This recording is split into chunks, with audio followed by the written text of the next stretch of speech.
নমস্কার, কেমন আছো তোমরা সবাই? আশা করি ভালো আছো, আমরাও ভালো আছি। চলে এসেছি আমার চ্যানেলে আর একটা নতুন ব্লগ নিয়ে। আজকে বাচ্চাদের পরীক্ষা শেষ হয়ে গেছে, ওরা সবাই ঘুমিয়ে আছে। ওদেরকে তাড়াতাড়ি উঠায়নি, স্কুল থাকলে ওরা জলদি উঠে যায়।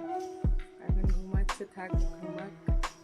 এই দেখো ঘুমাচ্ছে, ওরা এখন ঘুমাচ্ছে। সকাল সকাল ওদেরকে উঠায়নি, স্কুল থাকলে তাড়াতাড়ি উঠে যায়। এখন ঘুমাক, আমি যাই তাড়াতাড়ি বাসি কাজ করে নিই। ও গেল কোম্পানি, ওকে নাস্তা দিলাম, চা দিলাম। আমার সব কাজ করা হয়ে গেছে, চান করে পুজো দিয়ে নিয়েছি। বাচ্চারা ঘুম থেকে উঠেছে, ওদের জন্য একটু নাস্তা বানিয়ে দেবো। প্রতিদিন ওরা সকাল সকাল দুধ রুটি খায়, তো আজকে ভাবলাম একটু সিমাই বানিয়ে দেবো, তো ওর জন্য ওদেরকে সিমাই বানিয়ে দিচ্ছি। কড়াই গরম হয়ে গেছে, তার মধ্যে ঘি দিয়ে দিয়েছি 1 চামচ, আর তেজপাতা দিয়ে ভালো করে সিমাইটাকে ভেজে নিব। বাচ্চাদের স্কুল না থাকলে ঘরে পুরো সব সময় ওরা খেলা করে, ঝগড়া করে। মাম্মি খালি বলবে মাম্মি দাদাকে দেখো, ও বলবে ভাইকে দেখো। আমাকে পাগল করে রেখে দেয় ওরা, একদম বদমাশি করতে থাকে খালি। সিমাইটা ভালো করে ভাজা হয়ে গেছে, দুধ দিয়ে নিলাম। দুধ দিয়ে ভালো করে ফুটিয়ে নিব, তারপরে চিনি দিয়ে। সিমাইটা ভালো করে সিদ্ধ হয়ে গেছে, এরপর চিনি দিয়ে নিচ্ছি, তারপরে একটু ফুটিয়ে নামিয়ে নেব।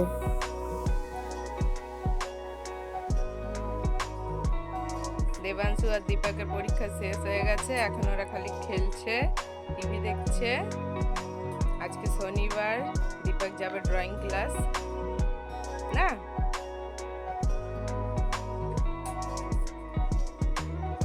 বড় ছেলেকে ড্রয়িং ক্লাস থেকে ছেড়ে এসে আমিও নাস্তা করে নিচ্ছি, তারপরে দুপুরে রান্না করব। দীপককে ড্রয়িং ক্লাস থেকে নিয়ে এসেছি, ওই যে ও ক্যারাম খেলছে। আজকে রান্না তেমন বেশি কিছু ছিল না, আজকে খালি ডাল ভাত আর লাউ পোস্ত করেছি। ও আসবে না, কোম্পানিই থাকবে, একেবারে রাত্রে আসবে। ওটা আমার ভাগনা, ওই যে হাই করছে, আমার ছোট ননদের ছেলে। ওদেরকে এরপর চান করিয়ে খেতে দেব।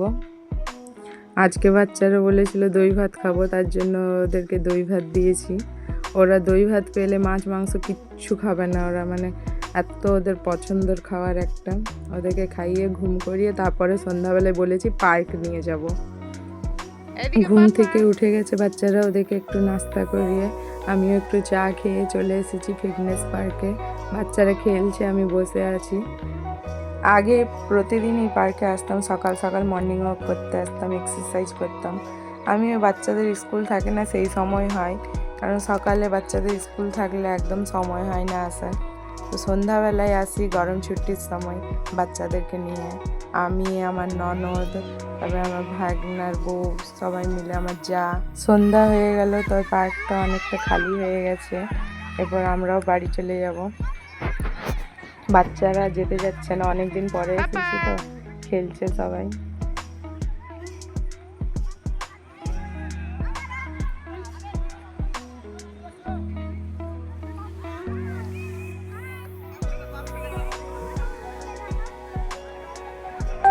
পার্ক পুরো ফাঁকা হয়ে গেছে, এরপর আমরাও ঘরে চলে যাচ্ছি, যে সন্ধ্যা দিতে হবে।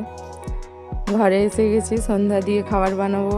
এই দেখো আটা মাখছিলাম, ওরা বসে গেছে না, আমরা আটা মাখবো। আটা মাখতে দেখলেই ওদেরকে আটা মাখতে হবে আমার সঙ্গে। তোরা মাখ, আমি বসে আছি।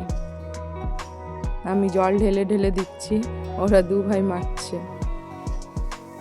একদিন ওরা নিজেই জল ঢালছিল, আটার রুটি কি হবে, ও আটা দিয়ে পুরো গলা রুটি হয়ে গেছিলো, একদম পাতলা করে দিয়েছিল। তাই আমি বসে আছি, ওদেরকে অল্প অল্প করে জল দিচ্ছি, ওরা মাখছে।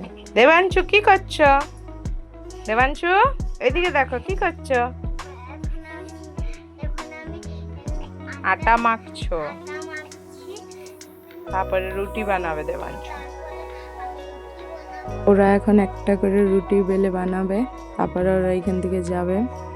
তাহলে আজকে আমি ব্লগটাকে এখানেই শেষ করলাম। ব্লগটা দেখতে তোমাদের কেমন লাগলো কমেন্ট করে অবশ্যই জানাবে। ভালো লাগলে একটা লাইক করে দেবে, আমার চ্যানেলটা সাবস্ক্রাইব করে রাখবে এমনি ভালো ভালো ভিডিও দেখার জন্য।